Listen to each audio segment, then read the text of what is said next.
पवन पुत्र हनुमान को भगवान राम के सबसे लोकप्रिय भक्तों में से एक माना जाता है।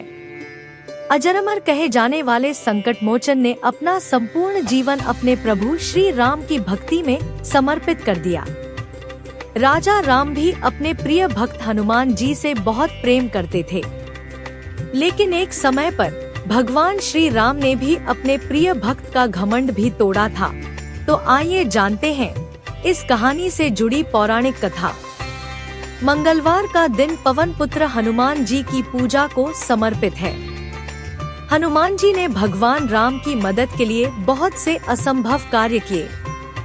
हनुमान जी के आराध्य भगवान राम हैं और राम जी अपने प्रशंसकों में हनुमान जी को सबसे ज्यादा पसंद करते हैं।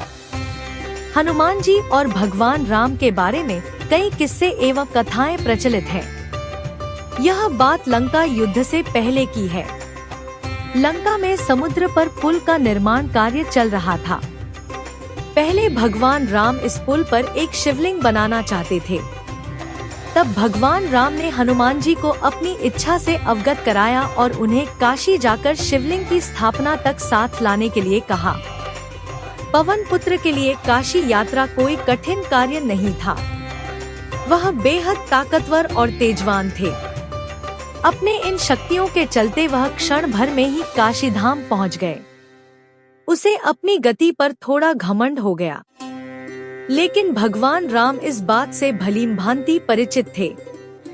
इसी बीच हनुमान जी काशी से शिवलिंग लेकर भगवान राम के पास पहुँचे। उन्होंने देखा कि भगवान राम ने रेत से बना हुआ एक शिवलिंग स्थापित किया है। हनुमान जी ने भगवान से कहा, प्रभु राम, आपने मुझसे कहा था कि काशी से यह शिवलिंग ले आओ। वह मैं ले आया हूँ और आपने यहाँ रेत से बने शिवलिंग को स्थापित कर दिया। तब भगवान राम ने अपनी गलती स्वीकार की और इस रेत के शिवलिंग को यहाँ से हटाने के लिए कहा। इसके बाद काशी से लाए गए शिवलिंग को दोबारा यहाँ स्थापित किया जाएगा।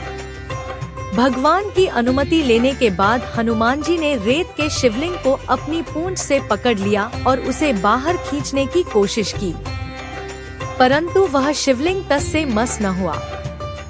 हनुमान जी को इस बात पर विश्वास नहीं हुआ कि आखिर कैसे शिवलिंग अपनी जगह से नहीं हट रहा।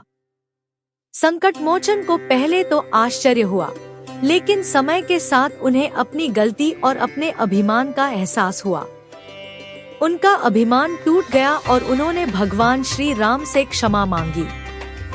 रामायण से जुड़े इस प्रसंग से हमें यह सीख मिलती है कि कभी भी अपनी ताकत और ज्ञान पर घमंड नहीं करना चाहिए, क्योंकि इस संसार में कुछ भी स्थायी नहीं है।